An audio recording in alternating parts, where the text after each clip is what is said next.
Hello and welcome to this special event, a panel discussion on Catholic teaching and the COVID-19 vaccine.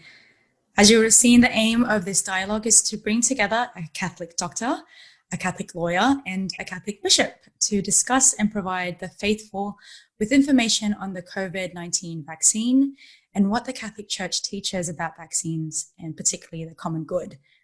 Our panelists are Dr. Ruella Clipsham, Gray Connolly, and Bishop Richard Umbers. And I'm your host, Qwayne Guevara, currently the manager of Catholic Youth Parramatta, and I'm really honoured to be sharing this space with our guests today.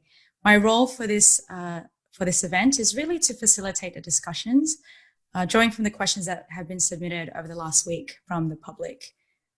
Before I dive into the questions with our panelists, I'd like to make a quick disclaimer. All of the information that is provided here is for the general public and is general information. And therefore, it is not intended to be substituted for professional, medical, or legal advice.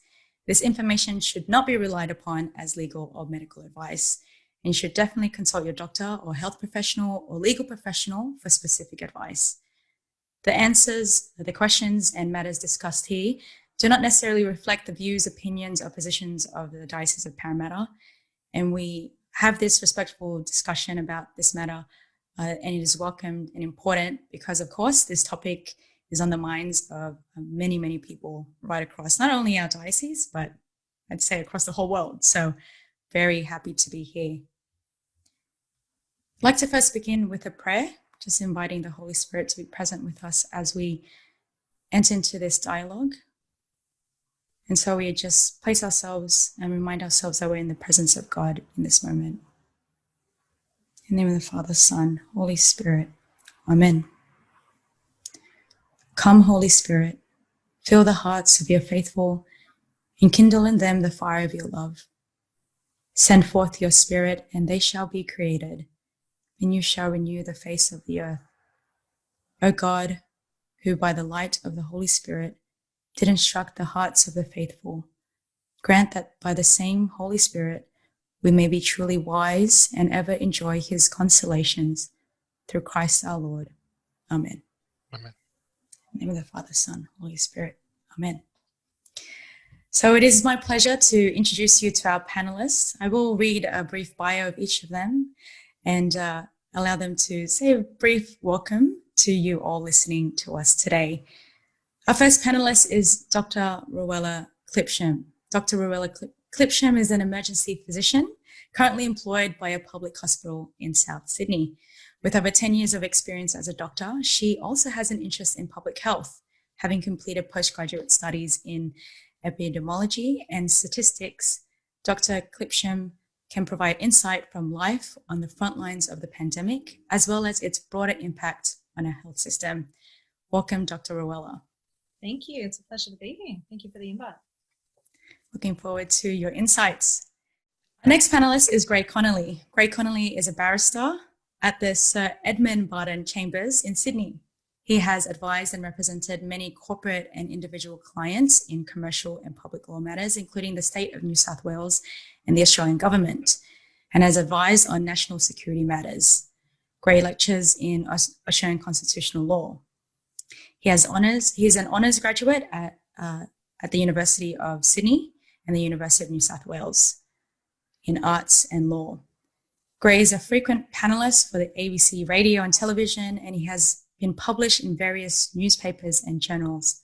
He is married and has had a dog named Churchill and is a lifelong supporter of South Sydney Rabbitohs and the Richmond Football Club. He still plays football and soccer as a midfielder. Welcome, Gray. Thank you. Great to be here. Thank you for having me. Finally, our last panelist is Bishop Richard Umbers. Bishop Umbers is the Auxiliary Bishop of the Archdiocese of Sydney. He holds a Bachelor of Economics and a Master's of Management. Studied at the University of Navarra in Spain, where he received a doctorate in philosophy. On the 1st of September 2002, he was ordained a priest at the spectacular 11th century Marian shrine at Torresoledad in northern Spain. He tutored and lectured in philosophy at the University of Notre Dame, Sydney between 2006 and 2013, and served as spiritual advisor to the University's St. Thomas More Society. As part of his engagement with students, Bishop Richard attended Bod Youth in Sydney in 2008 and in Krakow, Poland in 2016. And on the 25th of June 2016, Pope Francis appointed Bishop Richard as Auxiliary Bishop of Sydney. He is widely published in philosophy, regularly addresses youth gatherings, and has a strong interest in social media, and has a library of his own podcast. Welcome, Bishop Umbers. Thank you. And there's be one more podcast to that. I was wondering before whether or not we couldn't just do this, wrap it up in a couple of TikToks, but a more extended conversation. That might be possible at the end of all the questions and answers. We'll see how we go. All right, so to kick us off, we do have a number of general questions that we'll be posing to the panelists. And then after that, more directed questions that have been submitted through to our comms team. I'll first begin with the subject of education. And before I do, I'd like to preface with a statement that's been provided by the Catholic Schools of New South Wales. Catholic Schools New South Wales takes a leadership role in coordinating and representing Catholic education in New South Wales at a state and national level. Catholic Schools New South Wales is committed to representing the interests of Catholic schools across New South Wales and acknowledges concerns regarding mandated vaccinations. We're yet to receive a copy of the draft public health order mandating vaccinations for all school staff. However, we are engaging with the government and advocating for the needs of exemptions similar to exemptions which exist for enforced by the public health orders. So with that preface, we'd like to start off with our first question that we have here, and I invite any of you to respond accordingly. So our first question comes to us and says, what is the Church's stance on mandatory vaccinations for teachers in New South Wales, taking into consideration that people who are vaccinated can still contract and transmit COVID? I'll go first on the legal side. This is largely a grey area, if I can use that phrase. There is yet to be anything from government, federal or state, in relation to employers mandating vaccinations. As a general rule, there is implied into every employment contract the idea that an employee should follow the lawful and reasonable directions of their employer. So that is there. And in certain places, a vaccination regime that is mandatory, or where everyone is involved in it, absent some obvious lawful or reasonable excuse, which can hopefully be accommodated, that sort of regime will be found to be reasonable, like a mandatory vaccination regime will be found to be reasonable in certain areas, depending on the facts and the circumstances. So, for instance, in New South Wales particularly, there is going to be, say, mandates for healthcare workers, aged care residents and the like, where obviously people who work, say, in airports, air transport and the like, where that is reasonable. It's reasonable because there are situations in there where people are obviously dealing with the vulnerable. In the case of aged care and healthcare, you're dealing with the vulnerable, and you obviously don't want to have people being put at more risk by their aged care worker or their transport worker and the like. And so that regime of mandatory vaccinations, that issue is going to arise, and it'll really be on a case by case basis or on an industry by industry basis. I think it will be. I think it's going to be very hard to use terms like mandatory, because it sounds like it just has a idea that everyone is going to be lined up and forced to get the jab or be terminated. And I just don't think it's going to be like that. I think there'll be very, very strong incentives for people to be vaccinated in a variety of areas. There'll be strong encouragements. I'm not yet sure that's going to lead to the people who do not get vaccinated, say, to be terminated. There are certain protections in Australian law for workers against unjust dismissal and the like. There will have to be a process that employer and employee goes through to deal with a vaccination regime. It could be that employers ask employees who refuse to get vaccinated to explain why they're not getting vaccinated, what is the basis of their objection. And it's really going to be a question of, is that objection in any way sustainable, and can it be reasonably accommodated by an employer? There's just a general, I mean, there was a very recent Fair Work decision in this year in relation to an employee who worked in an aged care home, who refused to get the flu vaccine. And this is because when she was younger, she had a very, very bad reaction to a flu vaccine that she'd had as a child. And she did not want to get it when it was older. And for much of the time she was employed in aged care, she was an older woman, that wasn't a problem. But her employer made it, I think from 2020, that everyone had to get the flu vaccine. And she refused to do so. And the Fair Work Commission found that her objection could not override the responsibilities of her employer, which was an aged care facility, to provide a safe environment for the clients and the workers of that aged care facility. And it could be very much that we're in for a series of cases where employees' claimed rights or objections to getting vaccinated are simply overridden by the employer's duties to provide a safe workplace for their workers, so that their workers can turn up, but also for the clients of their business. And so it's going to be very difficult. I think what will end up happening is the federal and state governments will have to come down with some very, very clear guidance on industry by industry and what's expected, because otherwise, I think for employers, it's just going to be very, very hard. In relation to schools, again, you have that same issue to some degree. Schools will have, obviously, first of all, concern about the children, but then teachers and parents, also protecting teachers from being made vulnerable to transmission of the illness. Teachers, like everyone else in society, span a wide variety of ages and backgrounds and susceptibilities. And so I don't think it will just be about the rights of people to object to being vaccinated. It will be about the rights of people who are vaccinated, or people who cannot be vaccinated but who are vulnerable to COVID. It'll be about their rights to being protected from people who are deliberately unvaccinated. So I think it's going to be very, very hard, and there's going to be a battle of assertion of rights.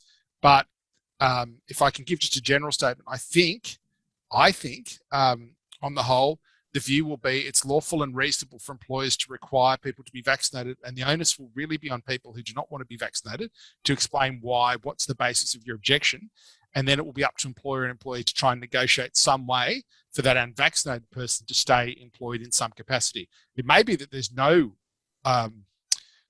real accommodation possible because it's just too difficult if people refuse to get vaccinated. That's just right now, but this is all very much in that grey area I mentioned at the beginning. Does that help?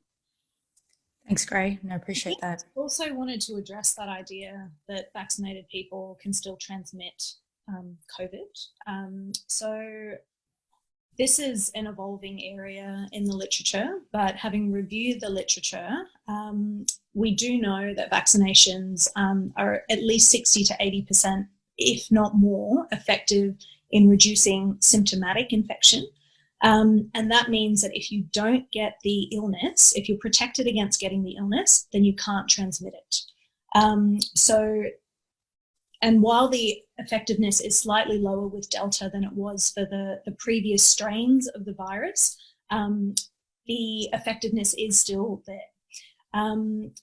We also know that even though the effectiveness against symptomatic infection is slightly lower, the effectiveness against death, against hospitalization, and against ICU admissions is still as high as it ever was, in the vicinity of 90%.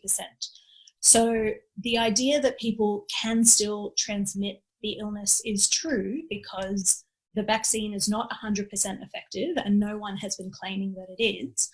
Your risk of transmitting it is much lower if you are vaccinated. Now, there has been a couple of other studies that have shown that even people who are vaccinated can still have significant amounts of COVID DNA material in their upper respiratory tracts. But what we have also seen from the evidence is that when you are vaccinated, you are less likely to transmit, even if that's the case. So there was a study in Israel that showed that that looked at the close contacts of people who still caught COVID, who, even though they were vaccinated, who caught COVID, and they looked at the people who had COVID who were vaccinated versus the people who weren't, and how likely they were to transmit it to their close contacts. And people who were vaccinated transmitted it to 20% of their close contacts. People who were unvaccinated, 40%. So you are twice as more likely to transmit COVID if you are unvaccinated compared to if you're vaccinated. I would say that the church recognises the right to conscientious objection, not as something frivolous or simply as a preference, but where there are reasons that, though you disagree with them, are defensible. So that also means that we look to try to cater for people. And it is a grey area. You would be looking very specifically at, well, there are communities within a community. Some very, very much require a special sensitivity to because we look as an act of love to defend the vulnerable. And alongside that conscientious objection, of course, is the responsibility upon all of us to avoid putting other people at risk. And so undertaking whatever steps are necessary to avoid that. And that can mean, fairly onerous steps at times. I think, out of concern for others. Our own individual good is tied up with the common good.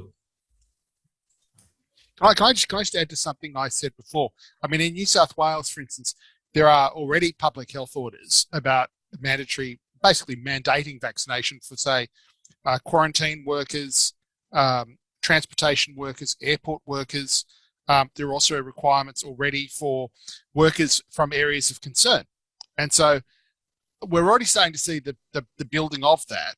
It's just that as of today's date, there's nothing finite. My only piece of advice to people is, first of all, get vaccinated. I think I've been vaccinated. I can't stress enough how important I think it is to get vaccinated. That's just my opinion. But if you're really, it's going to be up to you as a person refusing to be vaccinated to be able to show that there is some good faith, well-founded reason why you cannot be vaccinated. It's going to come down to that, and it's not going to be enough, particularly as vaccination rates rise. It's going to be harder and harder to sustain some argument that, absent some sort of honest, good faith, conscientious objection, there has to be something finite to the objection, and I just think it's not. I think at this stage anyway, it will be very hard for people who are not vaccinated, working in certain areas, not all areas, but in certain areas, to sustain a reasonable excuse for not being vaccinated, where being vaccinated is so essential to the work being done. And for instance, if you're front facing to the public, you deal with people every day. That's going to be different to, say, someone who works in a back office or versus someone like who works in reception or in a front of house sort of role. That's going to be different. There's already mandates for, say, healthcare workers. Yep. So when I go for a job, I need to submit my immunisation records to prove that I'm vaccinated against certain illnesses. And the idea is that it prevents me from getting illness, not necessarily so much that it prevents me from transmitting it to other people. And that's the whole, that's half of the idea with vaccinations. Sure. Great. Thank you for that. We'll now move on to our second question. This one's a little longer, so please bear with me. Will teachers employed by Catholic schools be sacked if they choose not to have the trial medication intervention? Can you explain if their contract is cancelled for this reason?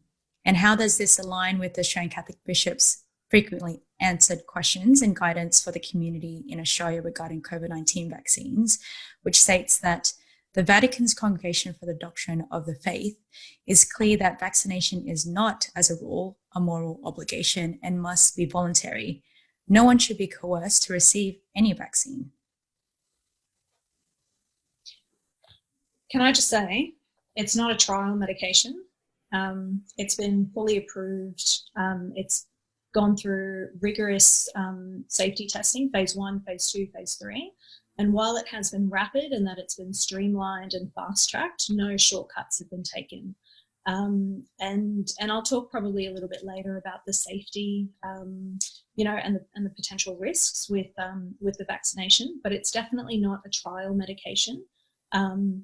It's been approved by the TGA, and I think the evidence suggests that it's we're well past the trial stage.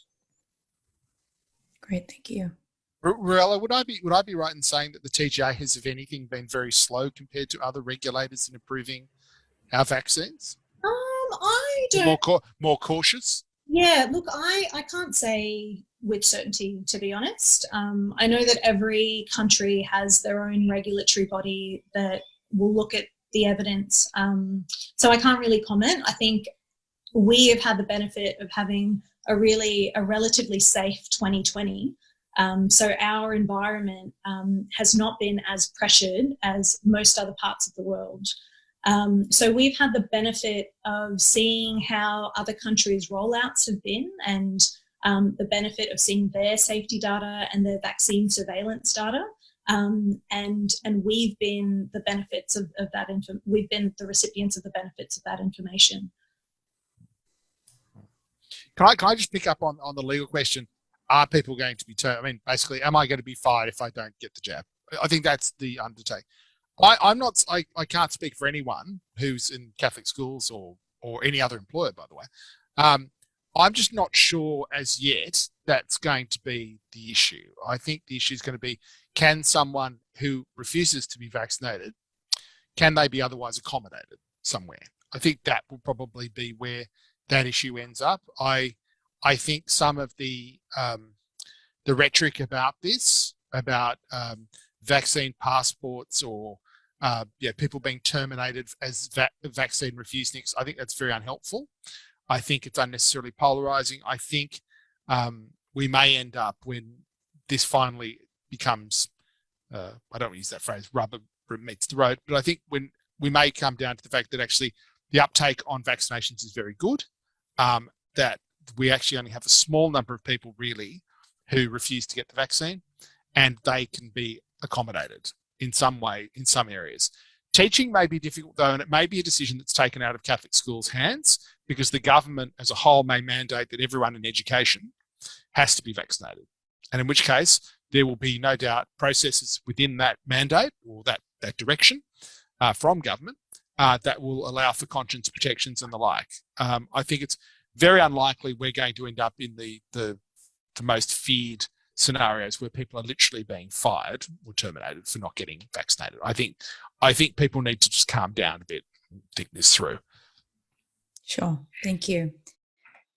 I would say that from the point of view of the moral agent, intention matters a lot. So that if you are a researcher or a government official, when it comes to particular of these vaccines, you have a special duty to look for something that is ethically not problematic as regards that association with the fetal tissues cells from the 1970s.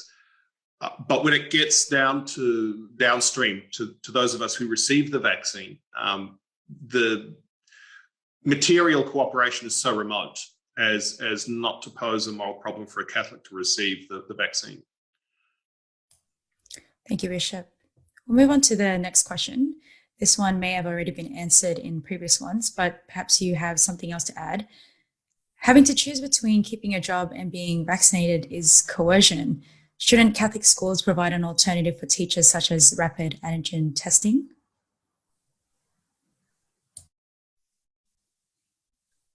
I will let Ruella go first. That seems to be as much a medical question as anything else.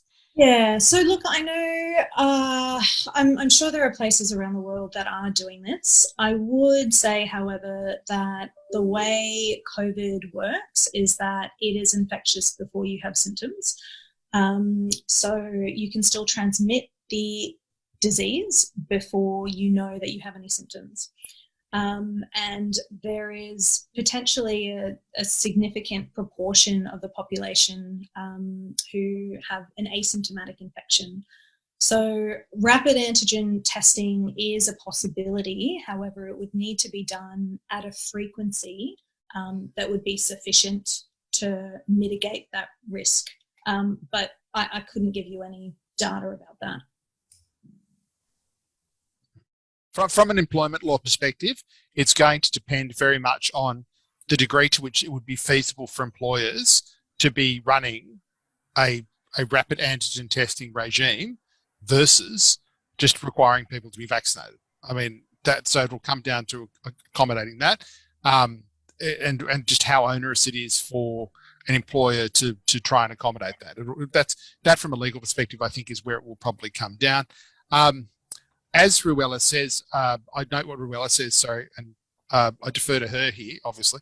But when Ruella said about there are people who are often infectious before they're symptomatic, that would suggest to my mind that rapid antigen testing will not be a sufficient accommodation, because you're asking the employer to offer a rapid antigen test that, as Ruella says, is actually not going to be effective at telling who's actually got symptoms of it, because they could already be infectious before the symptoms show. So it's sort of yeah. So the horse is bolted, to use a layperson. Well, I imagine the rapid antigen testing would be done for asymptomatic people, but I think people would have to be happy to do that every day that they turned up to work, or every second day. It's not something that could be done once a week, or potentially even twice a week. Can I ask, Ruella, just for, and who would bear the cost? Who would bear the cost of that? Would that be the employer, or? So I know that a lot of outpatient clinics are running rapid antigen testing before they see people face to face, and usually I believe it's the cost is borne by the patient. Right. So I imagine if you're choosing not to get vaccinated, then it's I don't know that you would be able to argue that your employer should have to pay for those rapid antigen kits. The costs do vary. I've heard that some are as cheap as $8, but you know, a cost is a cost, and if you're doing that for a lot of employees, then it could be a significant cost. Good. We'll move on to the final question in this umbrella of education. And the last question, perhaps Bishop Umbers, it's more directed at yourself. What is the Australian Catholic Bishop's response to mandatory vaccination of Catholic school staff?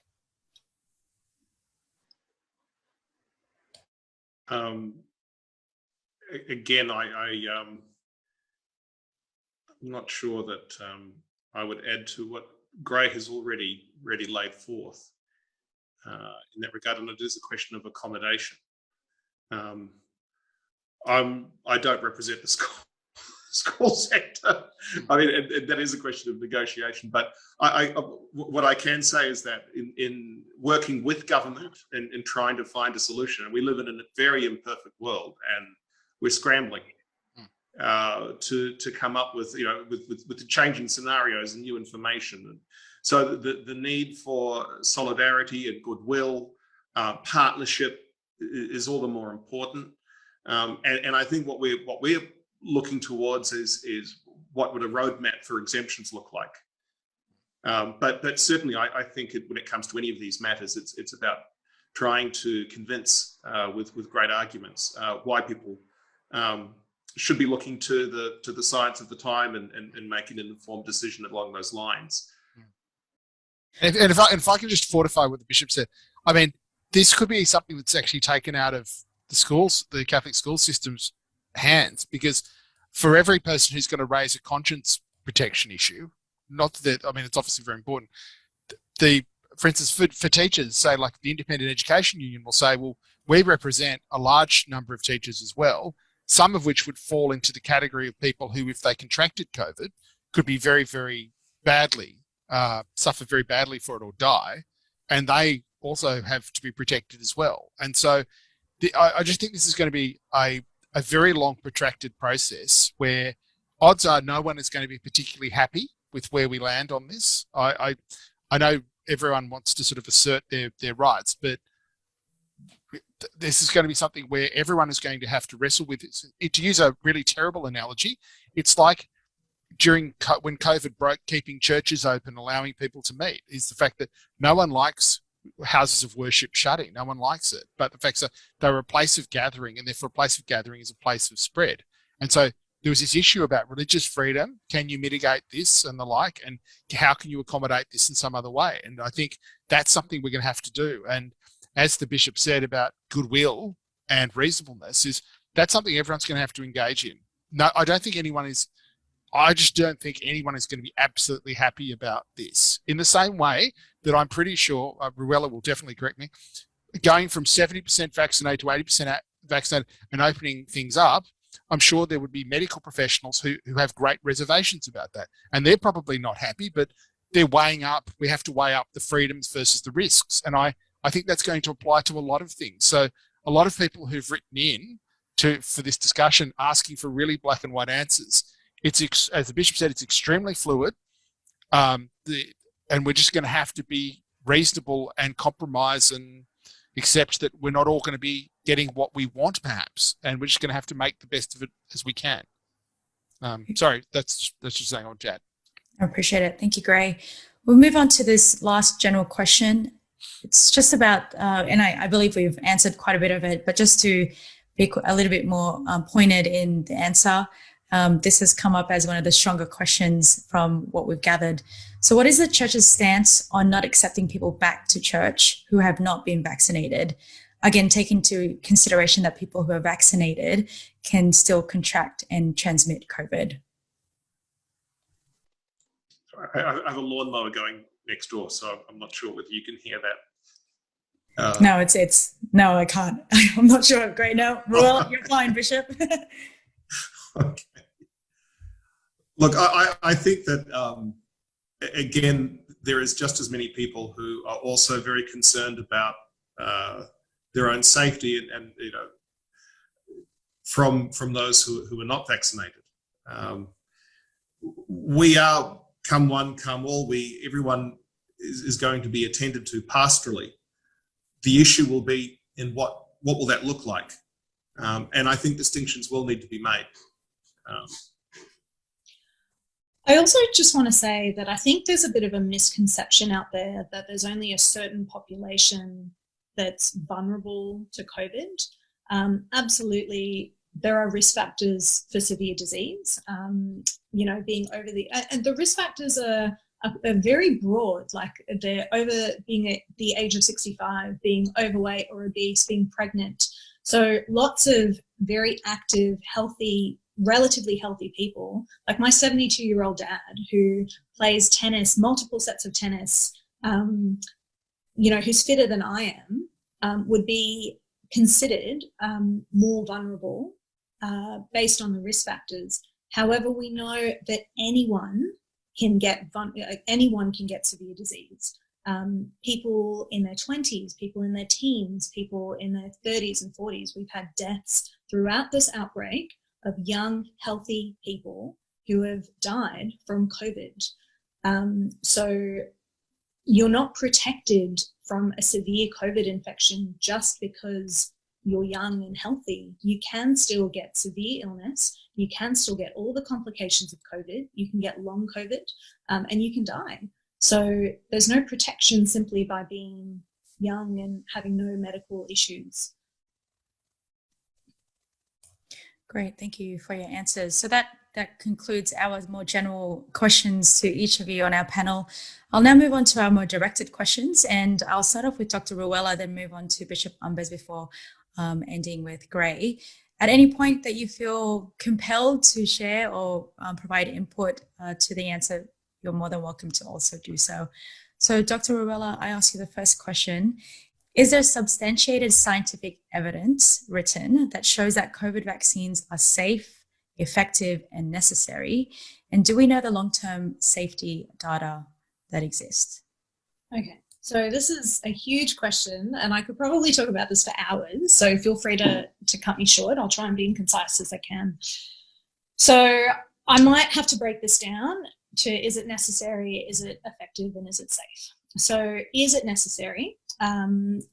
So we all know that COVID can cause a spectrum of disease. So most people will get a mild form of illness. And when I say mild, those symptoms might still be quite debilitating, but they're not severe enough to require hospitalization. However, like I said before, we know that while more severe disease is seen in certain pockets of the population, even young, healthy people can still get severe disease and can still die.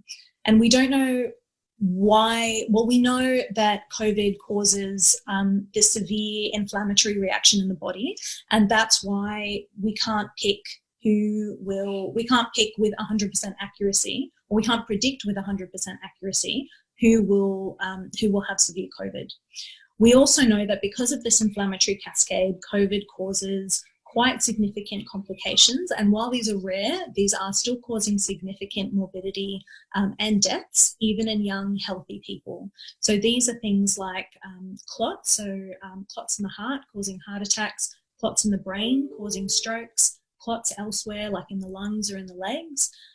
It's also causing myocarditis, which is an inflammation of the heart muscle, leading to heart failure and funny heart rhythms that can kill. And it's also causing neurological effects. So even things like Guillain-Barré syndrome, which Archbishop Fisher suffered from a couple of years ago.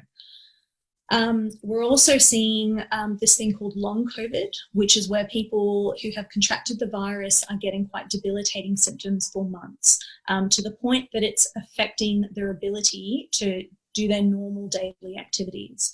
And some of the studies are showing that we're seeing this in up to 60% of patients who are hospitalized, even in patients who are otherwise young and healthy. So we know enough about COVID to know why it's a dangerous disease. We also know that COVID is very infectious. It's much more infectious than, say, the flu. And we know that the Delta variant is 5 to 8 times more effective than the original variant of the SARS-CoV-2 virus. And so when we're looking at the case numbers from a couple of weeks ago, we're looking at 1,500 cases. This is despite measures of hard lockdowns, despite hand hygiene, despite masks. And so we know that these measures are not sufficient to contain Delta outbreaks.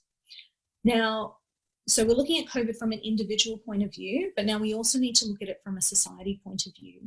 Very few people, I think, are looking at the effect of COVID on the health system. And the fact is, our health system is really struggling at the moment. And we know that we're not even seeing the worst of it yet. So as of today, I think there were 14,460 active cases in New South Wales. Of that, 1,234 people are hospitalised. Just to give you an idea of scale, Liverpool Hospital has 877 beds. The vast majority of these 1,200 cases are in Western Sydney or Southwest Sydney. We are now moving patients who have COVID from these areas to other parts of New South Wales because our hospitals are struggling. We know that we have 202 people in ICU. We only have 592 ICU beds in New South Wales. Currently, we are using 30% of our ICU beds for COVID. We know that people with COVID stay in ICU for 2 to 3 weeks. We know that they have, and we know that there's a lag between when people get symptoms and when people come to hospital. So there's usually a lag of about 11 days. So we are not seeing the effects of those 1,500 cases yet. So we know that for our hospital system, things are going to get worse, and we expect things to peak in about October. We're already at 30% capacity with our ICUs. Now, we do have the capacity to make more beds, to make more ICU beds, but this comes at a cost. People aren't thinking about the burnout that healthcare workers are experiencing. They're not thinking about staff needing to isolate because of exposures, which will happen as COVID becomes more common in society. And it will become more common because we're going to open up eventually. Everyone is going to be exposed to COVID. So in terms of how necessary they are, I would say yes, absolutely, because we know that all our other measures against COVID are insufficient, and that we know that vaccines are the best method of preventing COVID infection. In terms of whether they're effective, it is the data speaks for itself. There have been multiple very large studies on this, looking at tens of thousands of people, but that's also, the effectiveness is also proven in the real world as well, looking at the comparison of deaths in UK this year compared to last year is there's a huge difference. In terms of specific numbers, we know that 2 doses of Pfizer will give you about 83% protection against symptomatic illness and just over 90% protection against death, ICU admission, and severe illness. And AstraZeneca will give you about 60% protection against symptomatic illness, but will give you a similar rate to Pfizer, protection against hospitalization, ICU admission, and mortality. We can see from the US data that unvaccinated people are 4.5 times more likely to become infected. They are 10 times more likely to be hospitalized and 11 times more likely to die. And this is reflected in the New South Wales data as well. Now, unfortunately, the data I'm about to give you is a bit out of date. It's as of September 4th, but it is New South Wales specific data. Only 2.7% of our cases are fully vaccinated. Only 4.5% of those hospitalised are fully vaccinated, and only 0.8% of those in ICU were fully vaccinated as well. And that is out of, at the time, there was 30% of the population that was fully vaccinated. So the proportions you can see are clearly supportive that vaccines are effective against preventing COVID. Now, in terms of whether they're safe, everything in medicine is a risk, everything in medicine has risks. And whenever we recommend something, we're looking at the risks versus the benefits and balancing them out. So I'll move on to Bishop Umbers. Bishop Umbers, I have 2 questions for you. Perhaps I'll start with the shorter question, just because it might give some context to the next one. What is the difference between moral responsibility and a moral obligation? Well, look, to answer simply, I think an obligation is where there's a very specific duty that has to be carried out. Moral responsibility sounds like a broader concern, and there may be various options that you could choose between in the fulfillment of that responsibility. Great, thank you, Bishop. So I'll move on to the second question. Pope Francis has endorsed vaccinations against COVID-19 and even gone ahead to get the jab himself. And many Catholics around the world have embraced his call, but a good number are against it for various reasons. How can the Church communicate or amplify Pope Francis's message, especially among those who are anti-vax? Well, I think we need to be focusing on the common good. As Catholics, we need to be talking very much about the common good. Only together is it possible to attain the common good. And for ourselves, we don't find fulfillment just looking after ourselves. We need to be always looking to the fact that we live with others and for others. And that means all of us seeking other people's good as if it were our own. So this is the gospel. There is an individual responsibility, but there's also a state responsibility. In fact, that's the common good is the purpose of why we have political authority. Now, as they reconcile all the particular situations of different communities and of minorities in particular, that's a very delicate task. And it does mean being open to the supreme good, not just socio-economic good. And that's why where there's a conscientious objection, for defensible reasons, well, we try to accommodate, we try to make space, as we've alluded to before. But always keeping in mind that our autonomy is something that is relational, not something that is radical.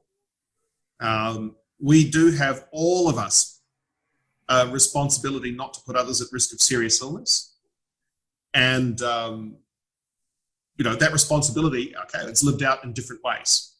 But most especially in getting vaccinated on the advice of your doctor. Great, thank you, Bishop. I mean, one way I find it helpful to people is to explain, when you're getting vaccinated, you're not just protecting yourself, you're protecting other people. You're protecting people who can't get vaccinated themselves. I mean, you're actually protecting. And I was on the ABC a few months ago with Mary Louise McLaws I think she's from UNSW. She's the expert in epidemiology. And she was very clear about the fact we need to get to, say, 75%, 80% to have herd immunity. Now, that can only be achieved if people are actually getting vaccinated. I mean, that, as Ruella definitely will correct me there, but I mean, that's my understanding, is we can only get herd immunity with people getting vaccinated. And so it's actually a very small thing that you're being asked to do, I think. It's a very small thing that you're being asked to do. People in generations past had, our ancestors had 2 world wars or more, and between them they had a depression. And after one of the First World Wars, after the First World War, they had the Spanish flu. I mean, they really went through it all. And that's a lot of being in a sort of political community, a sort of national family, is that you all have to be able to do that. You all have some duties to them. One thing I find very interesting with Catholics particularly, and I think people are slightly shocked when I tell them this, is that during both World Wars, Catholics had incredibly low rates, I think the lowest rate, of conscientious objections to the war. And the idea is that's because in Catholicism there's no great tradition of pacifism or quietism. You have duties to the common good. Those duties include, in wartime, that you do your bit to defend the society. It may be that you're at the front line, it may be that you're in some other job, but you've all got some duty to the common good, because not everything in life is about you. And I think that's actually quite a good part of the Catholic tradition, is that we talk in a more communitarian language about duties owed to us, not rights asserted by me. I think that's something that's actually very good about the Catholic tradition.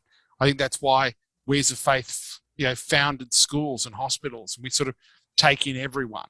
And I think that's a great part of our tradition.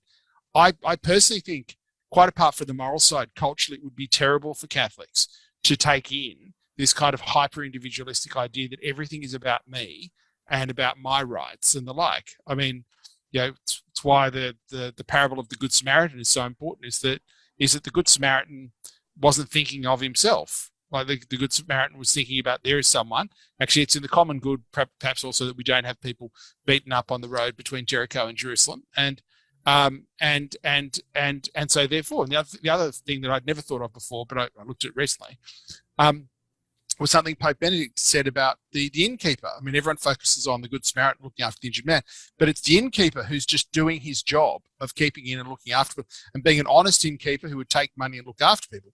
He's the person who enables the healing to take place just by doing his small duty.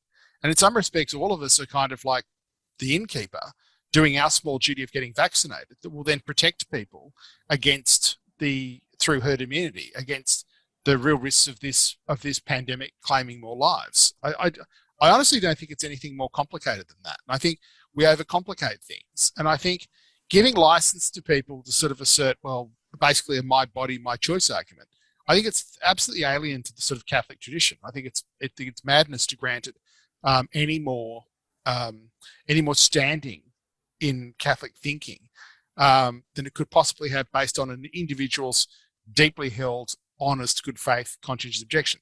I think other than that, it should be dismissed, because I think it's actually a very dangerous way of thinking it. We're not a rights-based faith. We're very much a duties and obligations-based faith, because Catholicism is actually a tough faith. And if you've gone through things, I lost both my parents. I was with them, both my parents, through their struggles and to the end. Catholics, we oppose euthanasia. We think there's dignity in suffering. We think there's dignity in doing things. You don't have a right to avoid suffering. You don't have a right to an easy way out of life, if I can put it that way. We see dignity in suffering. We also see dignity in suffering together and in helping each other and pulling together as a community.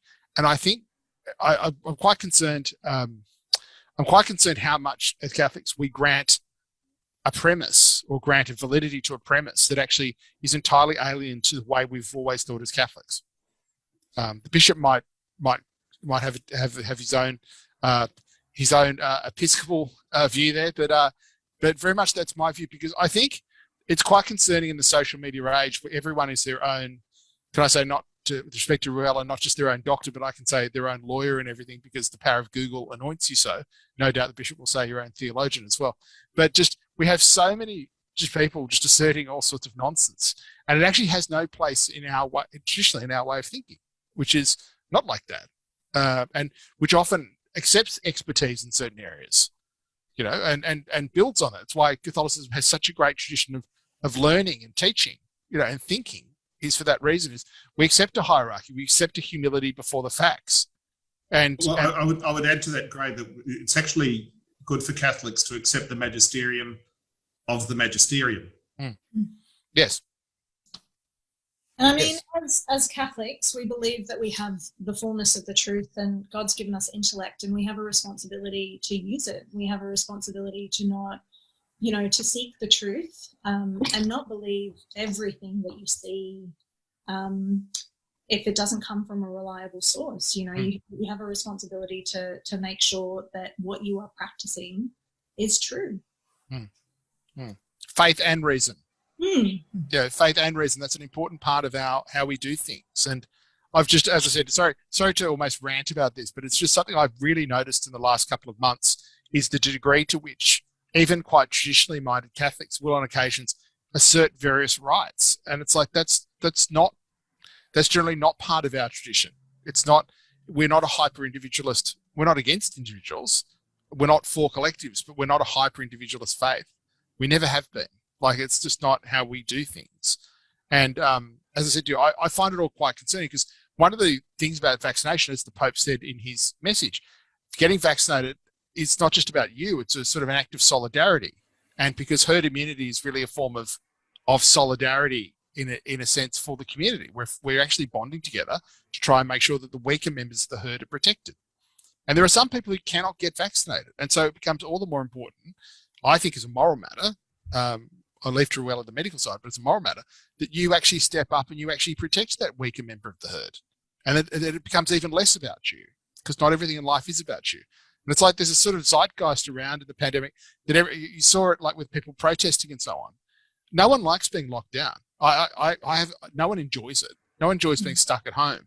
But we're actually stuck at home to stop a virus spreading that will kill people in certain demographics. Even as we're finding the Delta strain, people in nominally healthy states and younger people it will kill. And so that's why we're doing it. And so when you go out and protest in assertion of what you think are your rights, you're actually risking the lives of people who are vulnerable. And that's something that's alien to our tradition. We don't do that. And I think that needs to be spelled out very, very clearly, because there seems to be like a sort of almost a desire to be kind of nice and understanding of people who actually need sort of, I think, the full force of the magisterium's magisteria. I think, because I just think there's so much foolishness on this. And I think, as the Pope said, it's quite a clear thing. I mean, we've got vaccines. Thank God we have vaccines, not just for COVID, but for a variety of other things that killed our ancestors or gave our ancestors very, very short and painful and brutish lives. And I think we should be thankful for the fact that we have intellects, we have researchers, we have scientists, we have doctors like Ruella, and we have people who know things about how we get sick and how we cure, not just can be cured of that, but how we can prevent a disease from spreading. And I think it's almost the antithesis of what it's about to be Catholic, to sort of take on this hyper-individualistic and also anti-knowledge sort of perspective. I think perhaps what we're avoiding, though, is the reason why many Catholics are opposed to this vaccination. That would be because, I hope that would be because of the fetal cell line use, rather than any other reason about mandates or, any other concerns. But fetal cell lines, unfortunately, are now used in a lot of modern medicine. They're used to study a lot of medications, and a lot of the medications that we've used to combat COVID, So things like ivermectin, things like monoclonal antibodies, things like hydroxychloroquine, these have all used fetal cell lines in their testing. So where my logic takes me to is that if I'm going to oppose a vaccine because it's used a fetal cell line in its development, do I therefore reject all of these other medications? And in fact, a lot of cancer therapies, a lot of other modern medicine, because of a similar cooperation. Looking into this, there is, the sad reality is a lot of modern medicine does use fetal cell lines.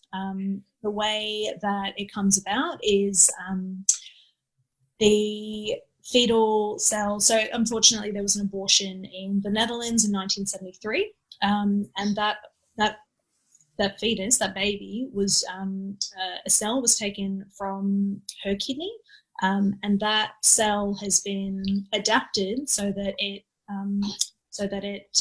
divides ad infinitum. So there's no limit to how often it divides, and that cell is grown in a lab now ad infinitum. So I can understand that there is a concern about the use of fetal cells. However, the abortions aren't ongoing, and I think when you weigh up, Bishop Umbers, you could probably comment on this much more, but when you weigh up the benefits versus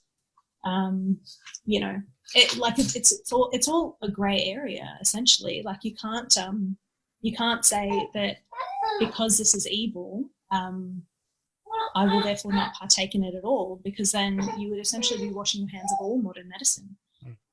Mm. Bishop, did you have something to comment after that? I know you did mention it. Well, Thomas Aquinas actually does speak to that in the Summa, where wrong has been done, but then down the track, even God is able to draw good out of evil. So I think there is a distinction between formal and material cooperation. The world that we live in, like I might say, I object to Qantas for any number of reasons. Okay, well, who else am I going to fly with? Is that other company any better? I may say that I'm not going to watch Netflix again. I may choose to do so. But does that make the other streaming services any better? And it really goes on. And there will be issues in which we wish to take a stance, and we want to say something. That's fine. But to live in this world, we cooperate with all manner of things all the time, even paying taxes. Yeah. So it is a question of looking at from the perspective of the moral agent, and to see, well, look, what's my intention here? Is there scandal? Am I promoting? Am I supporting? Would this go ahead if with or without my cooperation? All of that comes into play, and I think in this particular case, whilst we can certainly ask and say, please give us a more ethical line and promote an ethical line, and we do all of that. But having done that, you have to say, but this is what's available.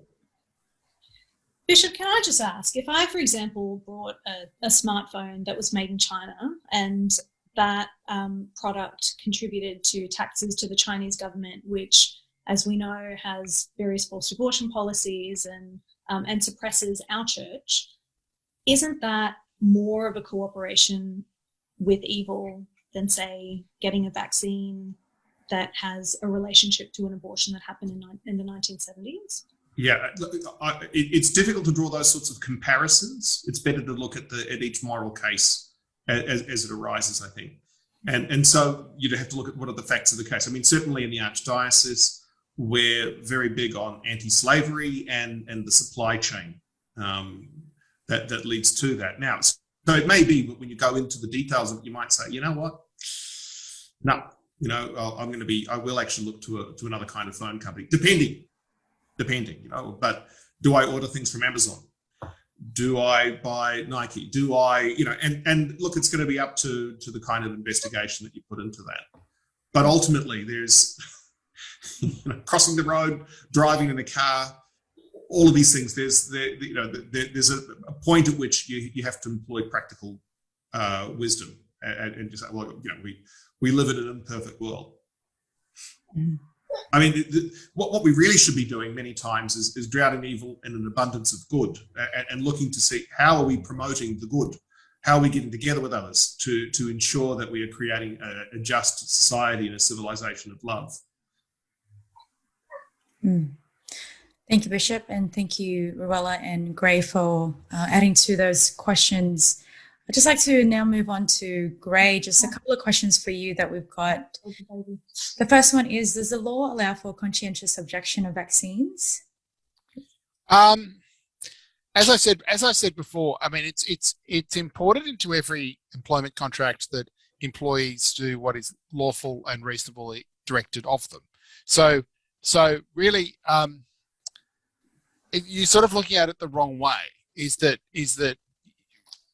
that in our system, employer advertises for job, employees applies, they get together and agree a contractual framework, some of which will be mandated by statute, some of which will be spelled out in the contract itself, and a variety of other sort of agreements that form part of that, and that then becomes the basis of work as an employee.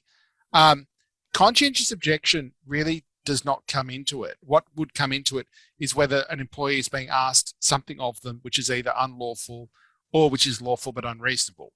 And so that really would be the issue. So there is no, conscientious objection really will not come into, say, 99.9% of employee-employer arrangements.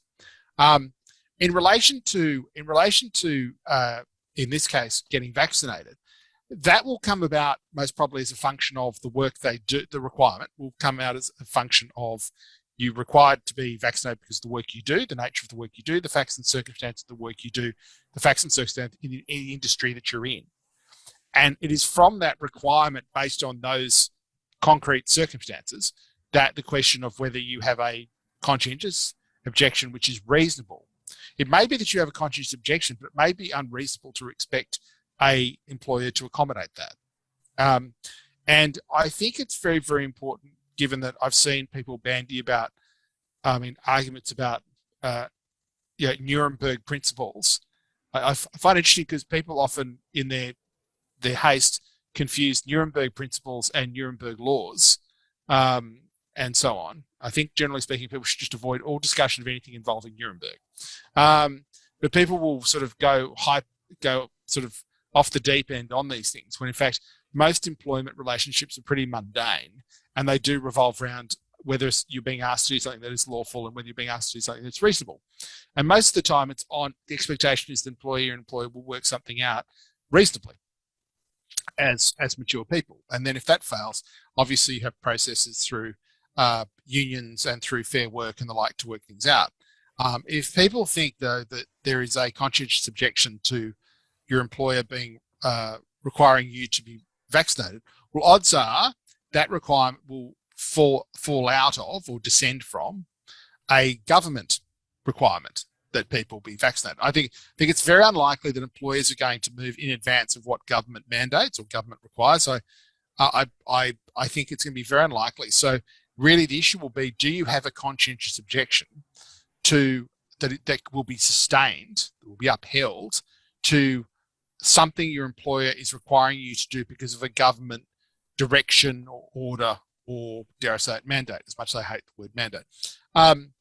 I think that's going to be very, very difficult in some industries, because it will simply be unreasonable or very, very difficult for an employer following that government mandate to accommodate that employee if truly they do object.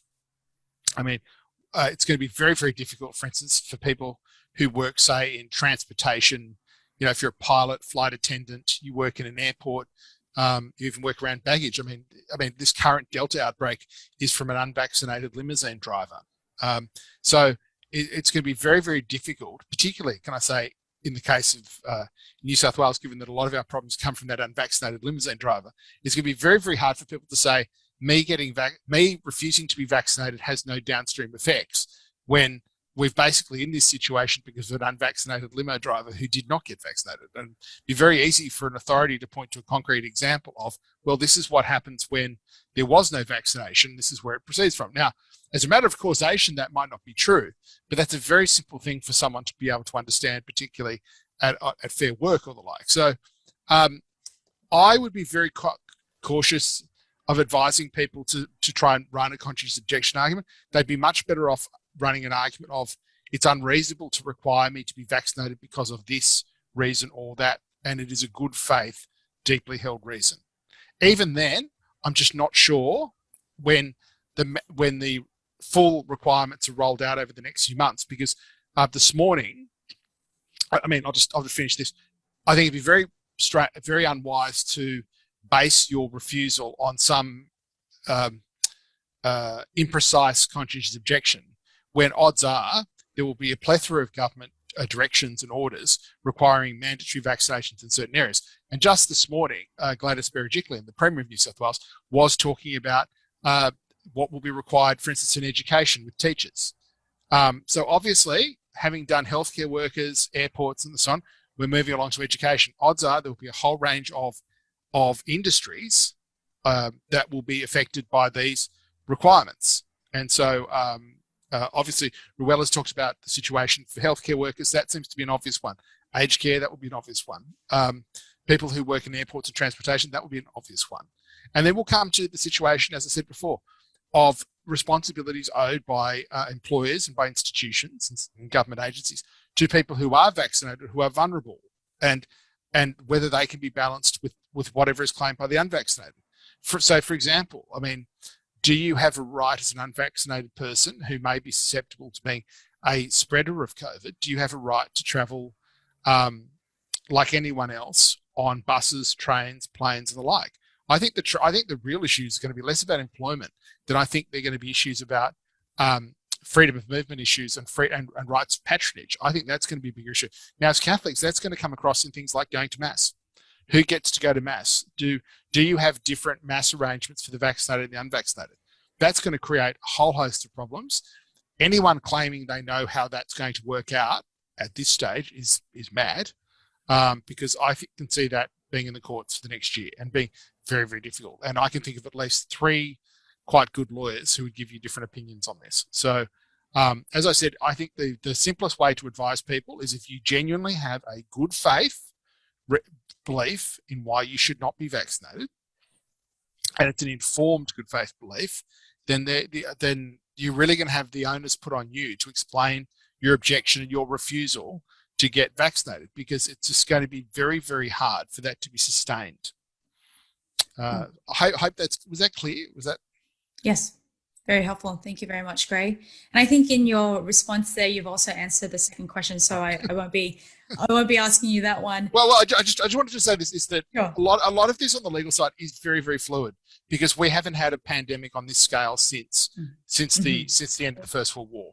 But it's like I had to point this out to people, is that even before the First World War, we had quarantines of various areas. Quarantine has a long history in Australia, and generally speaking, in Australia, particularly in the common law world generally, but Australia in particular, courts defer to the government, particularly the executive government, at a time of crisis. So, be it war, natural disasters, terrorism, or in this case, the pandemic, courts generally trust that governments are there to protect the community. They are there very much as the protector of the community, and courts are not going to referee decisions as a whole on what the government does to protect the community. They're just not. And I realise a lot of people have this almost imported American idea of what courts do that is just not true for our jurisdiction, where our courts have a long tradition of deferring to the executive government in a time of crisis. Anyone who has either the blessing or the misfortune to be one of my students hears me say this all the time, is that our courts have a long tradition of deferring to the executive government in time of crisis. And executive governments, particularly say in a pandemic where it's informed by doctors, someone like Ruella and so on, like who studies this, the experts we have, a government that is relying on that advice in good faith to implement measures. I just do not see a court which is made up basically of lawyers who are for the most part, curious lay people.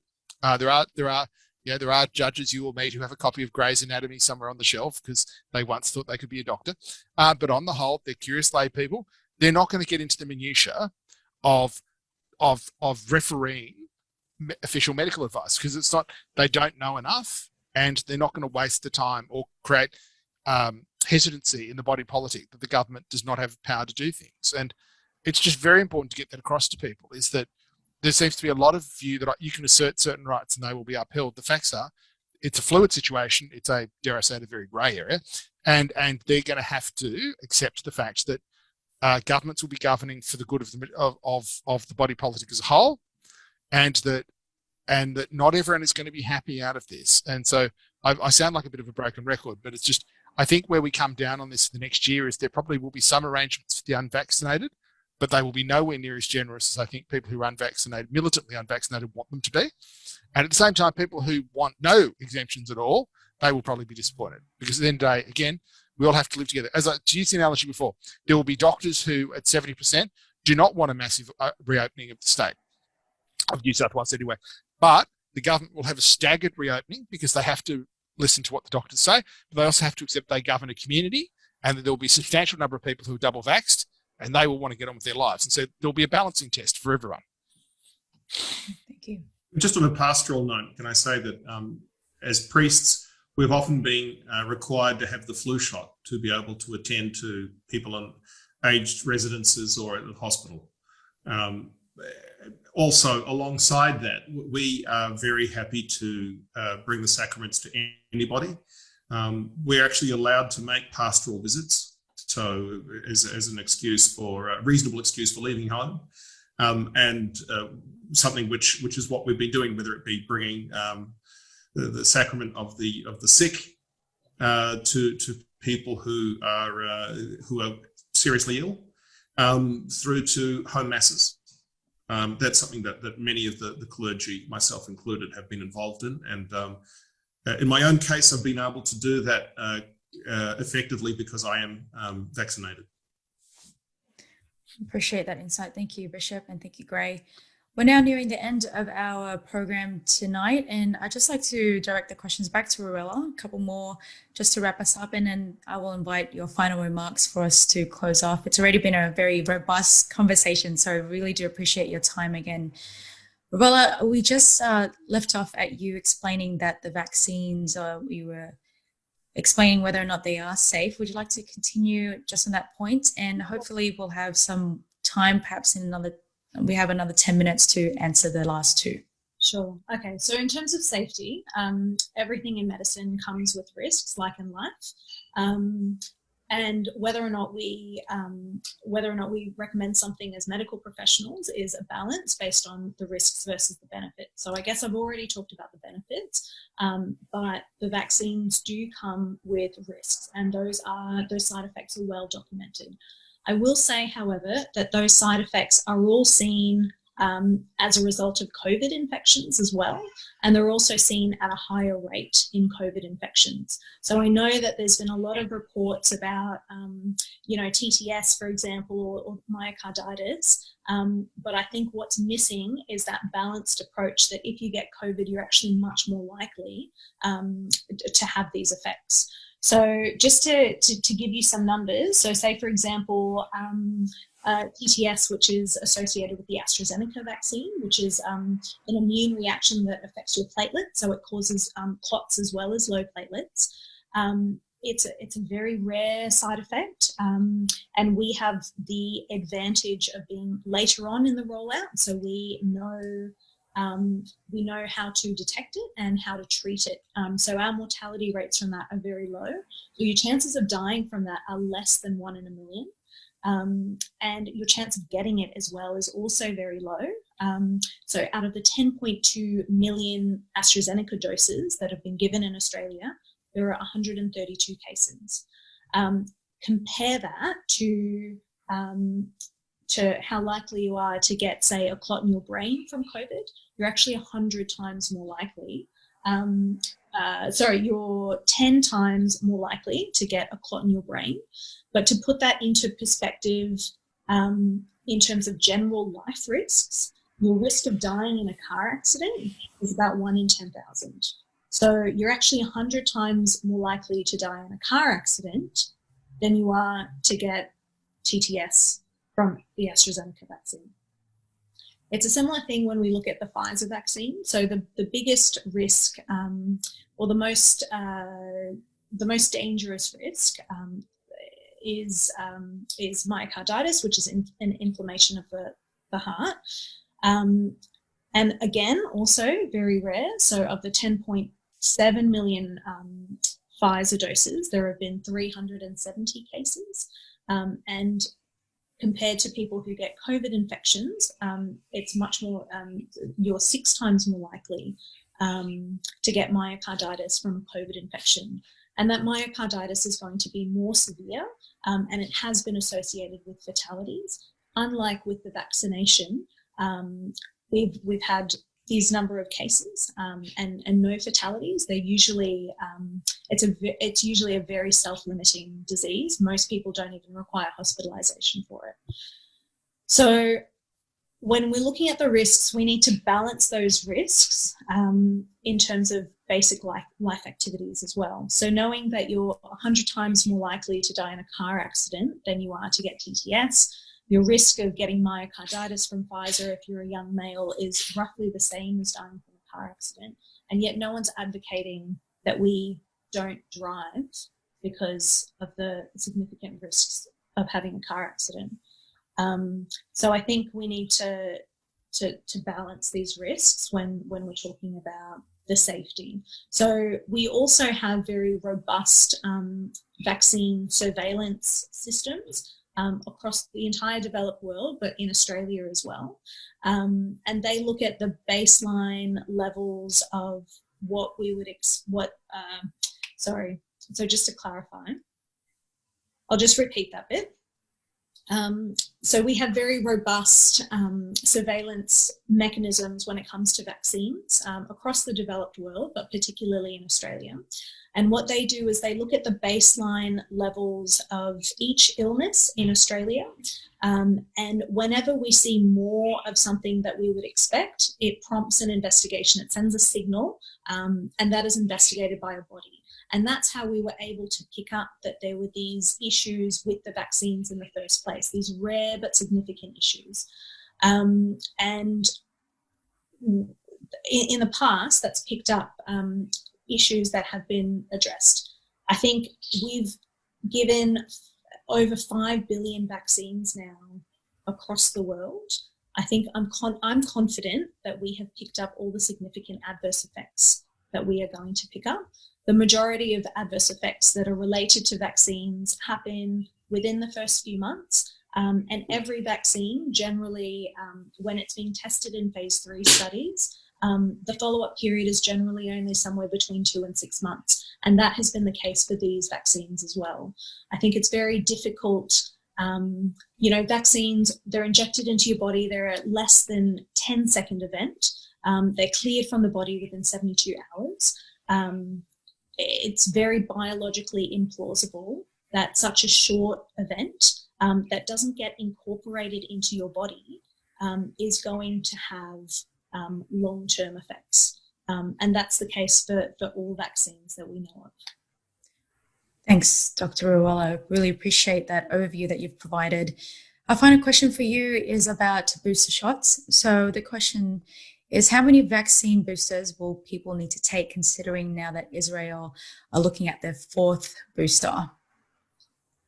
So I think that the data doesn't give us an answer on this, and this will be a question that I can't really answer based on the data. I don't have a crystal ball, but what I can tell you is that we expect immunity. It doesn't surprise me that immunity in some vaccinations has waned. We see that with other vaccines, for example, measles or tetanus, which is why we get boosters, and that's not considered such a big deal. We also know that with the family of coronaviruses in general, immunity, even if you've had a natural infection, it tends to wane anyways. So I'm not surprised that we're seeing that in this case. However, what the studies are showing is that even though the effectiveness against symptomatic infection, in the case of Pfizer, at least not so much with AstraZeneca, is declining at a slow rate, the protection against severe illness, the protection against ICU admission, and the protection against mortality is still very much there. So what we're seeing in Israel, there was actually a study in Israel that showed that despite the waning immunity, the rate of serious illness in unvaccinated people over the age of 60, they were 9 times more likely to have severe illness compared to people who were vaccinated.